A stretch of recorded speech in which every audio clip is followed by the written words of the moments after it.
बिस्मिल्लाहिर्रहमानिर्रहीम, अस्सलामुअलैकुम, good morning, welcome to सुबह सवेरे पाकिस्तान। मैं हूं हमजा तारक और मैं हूं इशाल सुलेमान। प्रोग्राम का बाकायदा आगाज़ करेंगे इस उम्मीद के साथ कि आप अच्छे होंगे, खुशबाश होंगे और आपका आज का दिन बहुत अच्छा गुजरेगा। बिल्कुल। इशाल, मुझे ये बताओ कि हमने देखा कोरोना के अंदर जब पाबंदियां भी हैं तो लोग शादियां कर रहे हैं, लेकिन शादियों के कुछ अजीब तरीके भी होते हैं ना कोरोना SOP से बचने के लिए। क्या अजीब तरीके तुम्हारे जहन में आते हैं कि लोगों ने क्या किया होगा, मतलब कि कोरोना SOPs पे पाबंदी से अमल जो है ना करते हुए, मतलब उस पाबंदी को तोड़ते हुए क्या कर दिया होगा?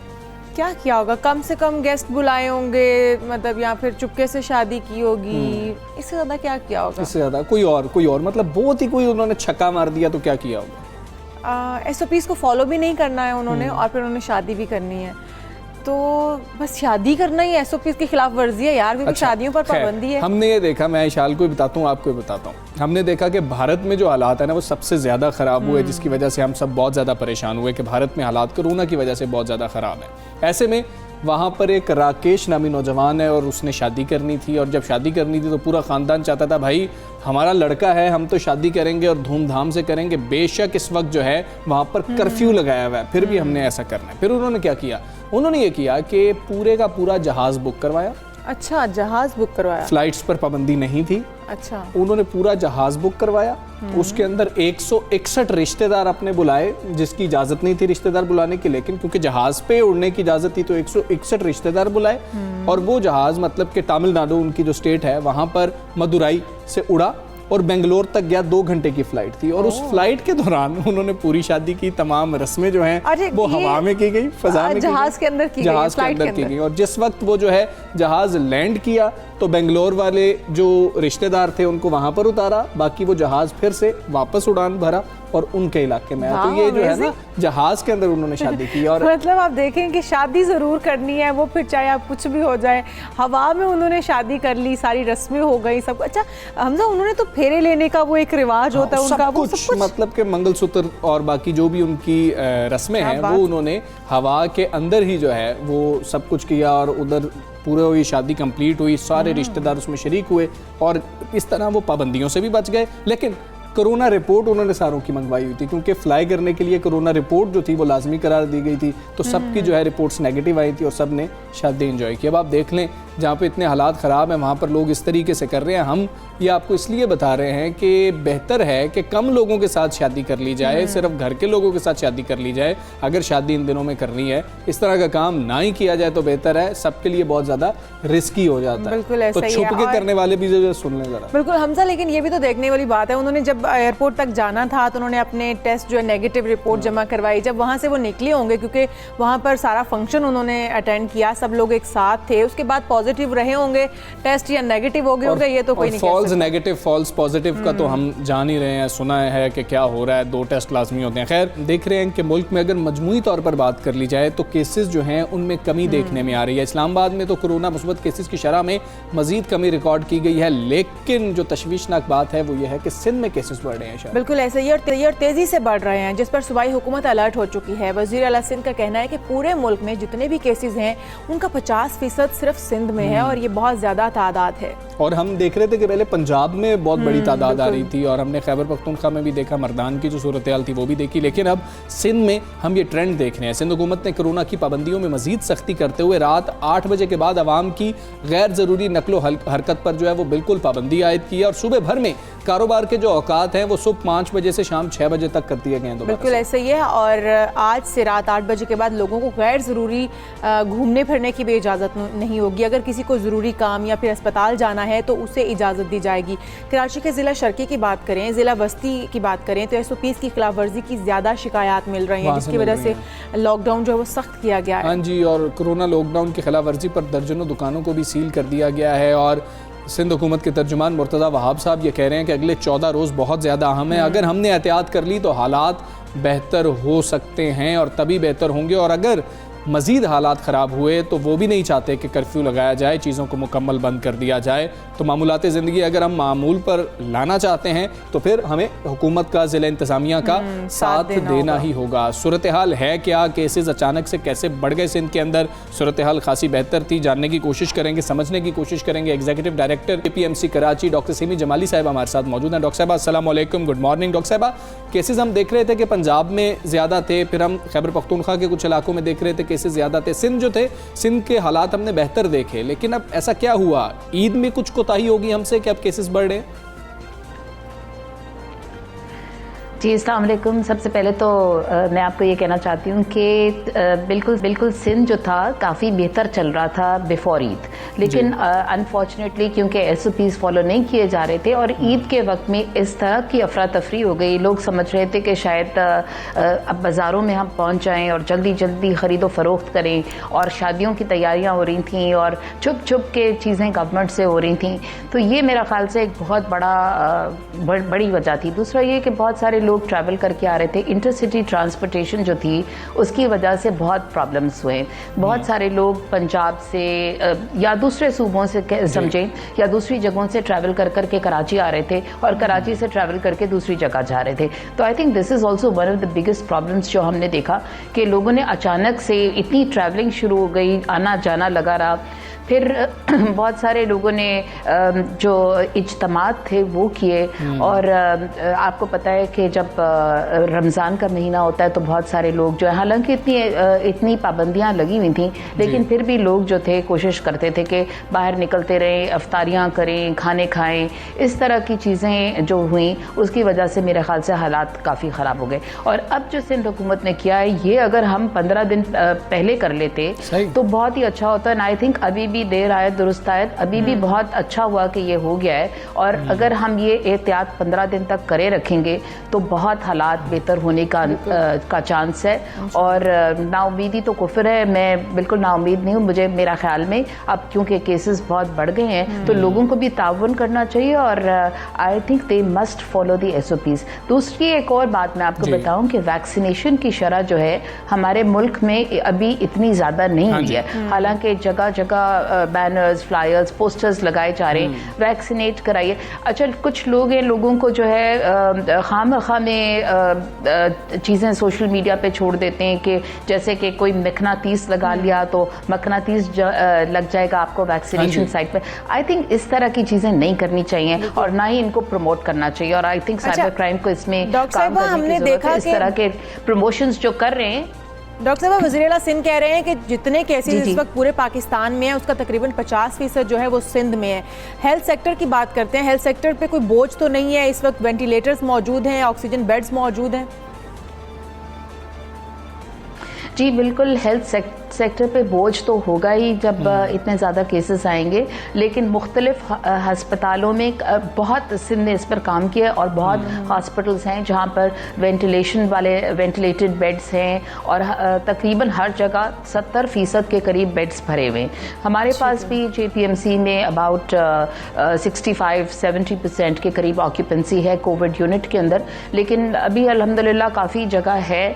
लेकिन इससे पहले कि वो सारी जगह भर जाए, मेरे ख्याल में एहतियात ही जो है करने की ज़रूरत है और SOPs को फॉलो करें। ये जो रात को इन्होंने खामखा लोगों को घूमने से मना किया, मेरे ख्याल में बहुत अच्छा तरीका है। और लोगों को घरों से गैर ज़रूरी तौर पर बिल्कुल नहीं निकलना चाहिए। मास्क लगाएं, बाहर जाते वक्त जब भी बाहर निकलें मास्क लगाएं और वैक्सीनेट कराएं अपने आप को। इसी तरह हम इससे बच सकते हैं। और जब तक हमारी पॉपुलेशन में 70 से 80% लोग वैक्सीनेट नहीं होंगे, मेरा नहीं ख्याल है कि हम इस वबा से जान छुड़ा सकेंगे। बिल्कुल ठीक है। डॉक्टर साहब, ये भी बताइएगा, हम जब पंजाब में ये वायरस बढ़ रहा था तो UK वेरिएंट की बात हो रही थी, अभी हम कुछ देख पाए हैं सिंध में जो वायरस बढ़ रहा है उसकी वजह UK वेरिएंट ही है या कोई और वेरिएंट है?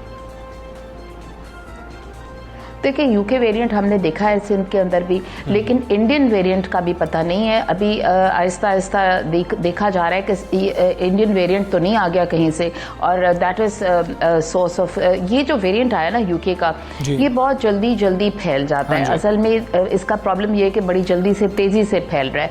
तो अगर हमारे लोग वैक्सीनेटेड होंगे तो हम उस सिवेरिटी ऑफ डिजीज़ से बच सकेंगे। सारी बात वैक्सीनेशन की ये है कि शायद डिजीज़ से तो ना बच सकें, लेकिन उसकी सिवेरिटी से हम बच जाएंगे और जो हॉस्पिटलाइजेशन का टाइम पीरियड है वो डेफिनेटली बहुत कम होगा। और हमने देखा है ऐसे पेशेंट्स, हमारे पास खुद ऐसे पेशेंट्स आए जिनका यूके वेरिएंट था और साउथ अफ्रीकन वेरिएंट भी है कुछ लोगों के अंदर, जो कि यहाँ पर देखा गया है कराची में, लेकिन वो इतना ख़राब नहीं था जितना कि यूके वेरिएंट तेज़ी से फैल जाता है।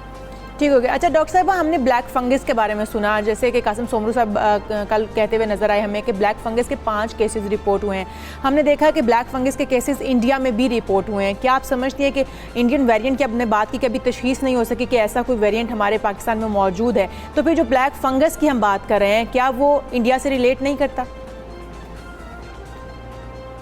देखिए, म्यूकरमाइकोसिस हमेशा से था और कोई इसमें बहुत ज़्यादा परेशान होने की ज़रूरत नहीं। जो लोग इम्यून कॉम्प्रोमाइज्ड होते हैं उनमें इस तरह की चीज़ें कभी कभार, रेयरली सो, लेकिन होती हैं। फ़िलहाल तो बहुत ज़्यादा कुछ ऐसा देखा नहीं गया है और इतना लोगों को घबराने की ज़रूरत नहीं। अगर टाइम से हम तशखीस कर लें, टाइम से हम, म्यूकरमाइकोसिस की मैं बात नहीं कर रही, लेकिन इम्यून कॉम्प्रोमाइज जो लोग हैं अगर वो थोड़ा ख्याल रखें, डायबिटिक्स को, जो क्रॉनिक डायबिटिक्स होते हैं उनमें ये हो सकता है, लंग्स में बहुत सारे हमने देखा एस्परजिलोसिस हो सकता है, बहुत सारी बीमारियां हो जाती हैं फंगस रिलेटेड। तो we need to be very cautious. जो खास तौर पे वो लोग जो इम्यून कॉम्प्रोमाइज्ड हैं उनको तो बिल्कुल अपने घरों तक महदूद रहना चाहिए, तो किसी सूरत हम इससे बच सकते हैं। ठीक है डॉक्टर साहब, ये बताइएगा कि आप लोग कुछ सजेस्ट भी कर रहे होंगे यकीनी तौर पर हुकूमत को, वजह क्या नज़र आ रही है आपको कि क्यों लोग वैक्सीनेट खुद को नहीं करवा रहे हैं? वैसे तो तादाद कुछ बड़ी है, शायद जो है उम्र बढ़ जाने की वजह से, मतलब हम 30 साल से ऊपर जा रहे हैं इस वजह से भी हो सकता है, लेकिन अब क्या किया जाए? लोगों को कैसे मोटिवेट करें, उनको समझाया कैसे जाए कि आके खुद को वैक्सीनेट करवाएं? आप लोग क्या मशवरा दे रहे हैं गवर्नमेंट को? जी बिल्कुल, मेरे ख्याल से हमें एक बात को तो नहीं भूलना चाहिए कि हम बहुत अमीर मुल्क तो हैं नहीं, तो जिस तरह वैक्सीन आ रही है हमारे पास, उसी तरह वैक्सीनेशन की इजाज़त दी जा रही है। वी मस्ट नॉट फॉरगेट कि हम एक डेवलपिंग वर्ल्ड के लोग हैं, जहाँ पर हमारे पास खुद मैन्युफैक्चर तो हम नहीं कर रहे हैं, लेकिन हमारे पास आ रहा है वैक्सीन। अब कैंसिनो बायो का जो वो प्रोडक्ट है वो आ रहा है और उसको हम पैकेजिंग उसकी पाकिस्तान में करके लोगों को देंगे, लगाएंगे ये वैक्सीन। सो आई थिंक के गवर्नमेंट्स जो हैं, सूबाई हुकूमतें अपने तौर पर ख़ुद भी कुछ ख़रीदने की कोशिश कर रही हैं और अगर ये हो गया पॉसिबल तो फिर बहुत अच्छा हो जाएगा, ज़्यादा से ज़्यादा लोग वैक्सीनेट हो सकेंगे। आम तौर पे बुज़ुर्गों को प्रॉब्लम होता है कि वो हॉस्पिटल्स तक आ नहीं सकते, तो उनके लिए सिंगल डोज वैक्सीन बहुत अच्छी है। आई थिंक एक और बहुत अच्छा तरीका ये होगा कि रेलवे स्टेशंस पे, बसेस में जो लोग उस एज ग्रुप में हों जो वैक्सीनेट हो सकते हो, उनको सबको वैक्सीनेट कर करके भेजना चाहिए और सिंगल डोज लगानी चाहिए ताकि उनको कोई प्रॉब्लम ना हो और सेकंड डोज के लिए आना ना पड़े। This is a good idea, you know, and it was floating in various departments के जी। रेलवे स्टेशंस के ऊपर भी एक बूथ होना चाहिए फॉर वैक्सीनेशन। जो ट्रेन में चढ़ रहा हो उसको पता होना चाहिए, तो that will be a good way of protecting people और vaccinating people also. Other than जो बहुत शुक्रिया आपका, सबसे पहले पाकिस्तान से कर रही थी, अपनी माहिराना राय दे रही थी और उनको भी यही लगता है कि हमने एसओपीज़ पर अमल नहीं किया। किसके ईद के दिनों जो ईद के दिनों में हुई है, उस वजह से हमें ये केसेस जो हैं ज़्यादा होते हुए नज़र आ रहे हैं। लेकिन हमने परेशान नहीं होना, हमने घबराना भी नहीं है, लेकिन हमने क्या करना है, एसओपीज़ पर अमल दरामद करना है। 14 दिन अगर हमें हुकूमत कह रही है, हुकूमती तर्जुमान मुर्तज़ा वहाब कह रहे हैं कि अहम है, तो एहतियात करके देख लें, हम इस वबा से छुटकारा हासिल कर सकें। जो तीसरी लहर अब सिंध के अंदर आई है, वहाँ पर भी हमें हालात नीचे, मतलब केसेस नीचे आते हुए नजर आएंगे इंशाल्लाह, तब जब आप लोग भी हुकूमत का साथ दे रहे हैं। और बिल्कुल ऐसा ही है। हम मेरे ख्याल में हम तालीम की बात करते हैं, जो कि बहुत ज़रूरी है इस वक्त, और बहुत सारे बच्चे जो हैं इस हवाले से कन्फ्यूजन का शिकार होंगे, पेरेंट्स होंगे। तो ये जो कल सूबाई वज़राए तालीम का जो इजलास था, उसके हवाले में उसके हवाले से ये जो अहम फैसले वो किए गए हैं कि इम्तिहानात से मुतालिक ये अहम फैसले थे। इजलास में कहा गया है कि रवां साल की किसी को भी जो है प्रमोट नहीं किया जाएगा, एग्ज़ाम्स दिए बिना, इम्तिहानात के बगैर, हर सूरत जो है इम्तिहानात लाजिम होंगे। और उसके बगैर जो, जैसे हमने पहले भी सुना था कि शफकत महमूद हमें यही कहते हुए नजर आए कि इस बार वैसे प्रमोशन नहीं मिलने वाली है, इम्तिहानात तो होंगे हर सूरत। बिल्कुल ऐसी ही है। और वफाकी वज़ीर तालीम शफ़क़त महमूद साहब की ज़ेर सदारत ही ये इजलास हुआ। SOPs के तहत हर सूरत इम्तिहानात लेने का फैसला भी किया गया इस इजलास में। और पहले 10वीं और 12वीं जमात के इम्तिहानात होंगे। इजलास में ये भी फैसला किया गया है 10वीं और 12वीं जमात के इम्तिहानात जून के तीसरे हफ्ते में होंगे, जबकि रिजल्ट में ताख़ीर पर जामियात को जो कहा जाएगा कि प्रोविजनल सर्टिफिकेट की बुनियाद पर दाखिले दें। बिल्कुल ऐसा ही है। इजलास में एक और अहम फैसला भी किया गया है कि मौसम गर्मा की तातीलात कम होंगी और इससे मुतालिक हतमी फैसले जो हैं वो सूबे खुद करेंगे। इससे पहले NCOC ने कोरोना के 5% से कम वाले इलाकों में तालीमी इदारे खोलने की इजाज़त दी थी, जबकि 5% से जो ज़ायद केसेस रखने वाले इलाके थे उनके हवाले से फैसला 3 जून को किया जाएगा। देखते हैं अब कि कौन से इलाके हैं जहाँ पर 3% से कम केसेस हैं, जहाँ पर स्कूल जो है वो खुलने जा रहे हैं। अच्छा देखें, सिंध में अब जो सूरत हाल है इशाल वो फिर अब हम कंफ्यूज हो गए हैं, कंफ्यूजन का शिकार है, क्योंकि उधर 14 रोज़ के लिए तो पता लग गया कि सख्त फैसले किए जा रहे हैं। तो सिंध भर में कोरोना केसेस में इजाफे के बाद तालीमी इदारे अभी बंद ही रहेंगे। इस हवाले से सूबाई हुकूमत खुद से फैसला करेगी। हम बात करेंगे, हमारे साथ मौजूद हैं सदर all Pakistan private schools association Kashif Mirza साहब। काशिफ मिर्ज़ा साहब अस्सलाम वालेकुम, गुड मॉर्निंग। सबसे पहले तो ये बताएं, गर्मी की छुट्टियों की तो बात हो रही है, साथ गर्मी में इम्तिहानात लेने की भी बात हो रही है। जिस वक्त छुट्टियां हुआ करती थी इस मौके पर इम्तिहानात हो रहे होंगे, तलबा के लिए मुश्किलात नहीं होंगी? पाकिस्तान के अंदर शुरू से ही एक आपके वेदर को कंसिडर करते हुए एक एजुकेशन का सिस्टम एग्जामिनेशन के साथ अटैच किया गया था। और यही वजह थी कि पूरा पाकिस्तान, बल्कि पाकिस्तान ही नहीं, इंडो पाकिस्तान के अंदर चूँकि गर्मी बहुत ज़्यादा हमेशा से रही है, लिहाजा आइडियल टाइमिंग वही होती थी जिसमें बच्चे भी आसानी में महसूस करें। और यही वजह है कि आप देखें कि अप्रैल टू मार्च का सेशन हमेशा रखा जाता था। मार्च में स्प्रिंग सीजन होता था, आइडियल मौसम होता है। और एक पाकिस्तान जैसे कंट्री के अंदर जहाँ पे बिजली के भी बहुत से मसाइल हैं, इन हालात में अगर लाइट का भी इशू है तब भी एक मौसम ऐसा है कि जिसके अंदर बच्चे अच्छे तरीके से अपनी तालीम पे तदरीस के ऊपर तवज्जो दे सकते हैं। और यकीनन आपने ये देखा है कि मार्च से एग्ज़ाम 9th and 10th के स्टार्ट होते हैं और फिर फर्स्ट और सेकंड ईयर तक जो है वो अप्रैल तक एग्ज़ाम कंप्लीट हो जाते थे। लेकिन अनफॉर्चुनेटली हमारा पाकिस्तान के अंदर पहला तो एग्जामिनेशन सिस्टम जो है वो किसी भी तौर पे जो है वो बच्चों की तालीम के हवाले से सूदबंद नहीं है। वो एक रटा लगाने का एक ऐसा सीधा निज़ाम है जिससे आप अच्छे किस्म की क्लर्क तो पैदा कर सकते हैं, लेकिन इसमें से आपका कोई इंटेलेक्चुअल पैदा होना, कोई आपके साइंटिस्ट पैदा होना, कोई आपके रिसर्च ओरिएंटेड जहन सामने आना, ऐसी बहुत क्रिएटिविटी के साथ चीजें जो हैं बहुत मुश्किल हैं कि आपको इसमें दिखाई दे। इवन कि अभी तो आपके OAN A लेवल का जो एग्जामिनेशन सिस्टम है उसको भी आप देखते हैं अपने इस एग्जामिनेशन सिस्टम की बुनियाद के ऊपर वो भी ऑब्सलीट हो चुका है। अब दुनिया तो इससे भी बहुत आगे जा चुकी है। लर्निंग आउटकम के ऊपर बात हो रही है, कंसेप्ट क्लियरेंस के ऊपर बात हो रही है, लेकिन अनफॉर्चुनेटली हमारे यहाँ पे क्या हो रहा है कि आज भी हम अपनी नस्लों को उसी रटे के पीछे, नंबर गेम के पीछे हमने जो है जहनी जो उनको एक अजाब में डाल दिया। और अगर आप ये सोचें कि जून में जब एग्जाम होंगे तो कैसे वो होंगे, अभी तो जून में ये 20 जून की बात कर रहे हैं, अभी भी डेट फिक्स नहीं है, ये हो सकता है जुलाई में ये चले जाए। अगर ये चले जाते हैं तो आपको पता है कि उसमें तो जो आपका मौसम है वो इतना सीवियर हो जाता है और बहुत सी उसमें बारिशें होती हैं, बहुत से इलाके ऐसे हैं जहाँ जो कि फ्लड हिटेड एरियाज होते हैं। तो इससे यकीनन बहुत से जहाँ मसाइल होंगे, गर्मी का मसला होगा, लोड शेडिंग का मसला होगा, यकीनन बच्चों के ऊपर बहुत बुरा असर पड़ेगा। ऑलरेडी पेंडेमिक की वजह से उनकी तालीम और तदरीस से वो उनकी दूरी रही है। ठीक है, अच्छा काशिफ साहब, बात तो बच्चों को दरपेश आएंगी क्योंकि मौसम जो है वो इस तरह का है, जून में सख्त गर्मी होती है, लेकिन तातीलात के हवाले से भी हमने देखा है कि फैसला किया गया है मुख्तसर किस्म की तातीलात होंगी। जो गर्मियों की छुट्टियां स्पेशली कही जाती थी, कितनी मुख्तसर की गई हैं? गर्मियों की छुट्टियां को तो मुख्तसर हम तब करेंगे जब छुट्टियां खत्म होंगी। बदनसीबी ये है कि पहला साल 85 डेज का सेशन किया गया, दूसरा साल कोविड की नज़र, तीसरा साल भी इन्होंने कोविड की नज़र कर दिया हुआ है। और अमलन अभी तक तालीमी अदारे जो हैं पाकिस्तान भर के अंदर वो सिर्फ 16 शहर हैं जो पंजाब में खुले हैं और शायद KP के कुछ इजला खुले हैं। और बड़े लेवल के ऊपर इस वक्त भी पूरे मुल्क के अंदर जो है वो बाकायदा तौर पर तालीमी अदारे बंद हैं। सिंध बंद है, बलूचिस्तान को बंद रखा हुआ है, पंजाब का अब भी जो है 16 जिला के अलावा जो जो खुले हैं, लेकिन जहाँ पे कोविड इनके स्टैंडर्ड्स के मुताबिक 5% कोविड की जो शरह है जहाँ पे उससे कम है। पूरा पंजाब इस वक्त 3% कोविड पे है, लाहौर 2% पे है, पूरे पाकिस्तान में 5% के नीचे कोविड की शरह आ चुकी है। लेकिन तालीमी इदारे इन्होंने नहीं खोले। तो जब ये तालीमी इदारे खोलेंगे तो फिर सवाल पैदा होगा कि छुट्टियाँ कितनी कम मुख्तसर की जाए।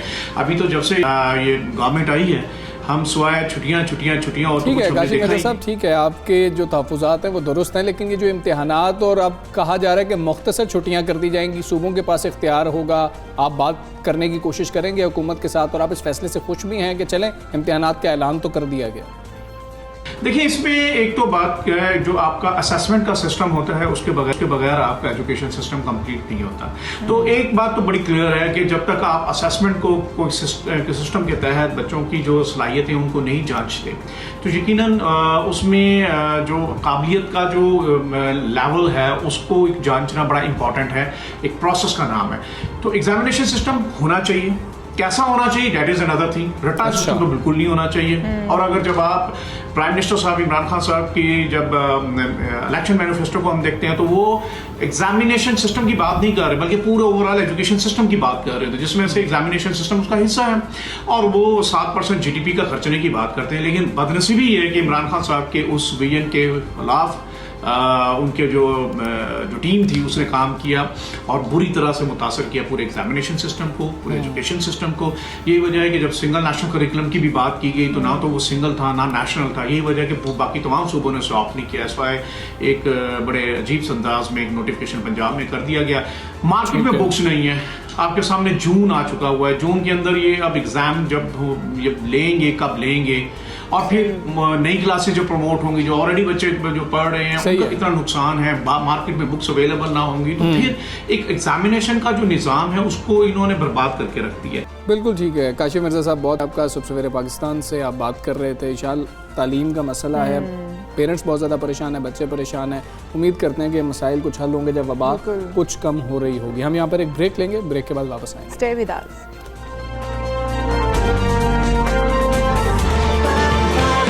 सुबह